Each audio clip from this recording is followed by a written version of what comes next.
जंग ओहद में शदीद आजमाइश का माहौल बन गया और हालात कुछ और तरह के हो गए। हुआ क्या, सहाबा किराम अलैहिम रिदवान कभी कमजोर ना पड़ते, लेकिन एक खबर उड़ा दी गई, एक सियासी चाल चली गई। जिस तरह का तरीका होता है ना मायूसी फैलाने का, वो तरीका इस्तेमाल किया गया। कहा गया माज़अल्लाह सुम्मा माज़अल्लाह, हुजूर को शहीद कर दिया गया।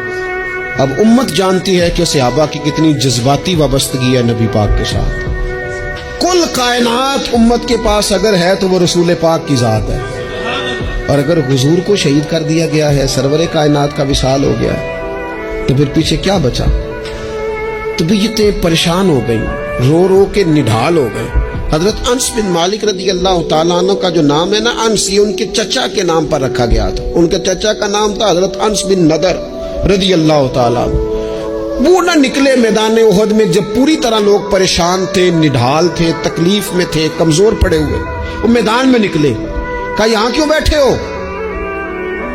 तो एक सहाबी ने बड़े दर्द से कहा, आपको पता है हुजूर का विसाल हो गया है, खबर है कि हुजूर को शहीद कर दिया गया। तो हज़रत अनस बिन नदर ने ना पता किस तरह की बात की, फरमाने लगे, यार अगर हुजूर शहीद हो गए हैं, हमने जी के क्या करना है? बैठे क्यों हो? उठो ना, तलवारें पकड़ो।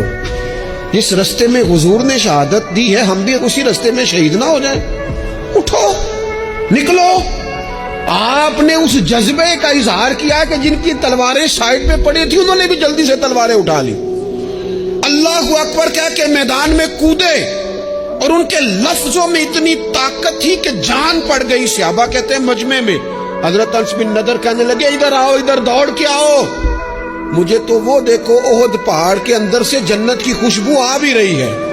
वो देखो चंद कदमों पे जन्नत है, देखो। हद कर दी उन्होंने लड़ने वाले। हजरत अनस बिन मालिक बाद में बताया करते थे, फरमाया करते थे, उस जंग में मेरे चचा के जिस्म पर 80 से ज्यादा जख्म आए थे। 80 से ज्यादा जख्म वजूद पर मौजूद हैं। अल्लाह करे मैं अपनी मिल्लत के जवान को समझा सकूं। 80 से ज्यादा जख्म जिस्म पर मौजूद हैं, पर हुजूर का सहाबी फिर भी खड़ा है।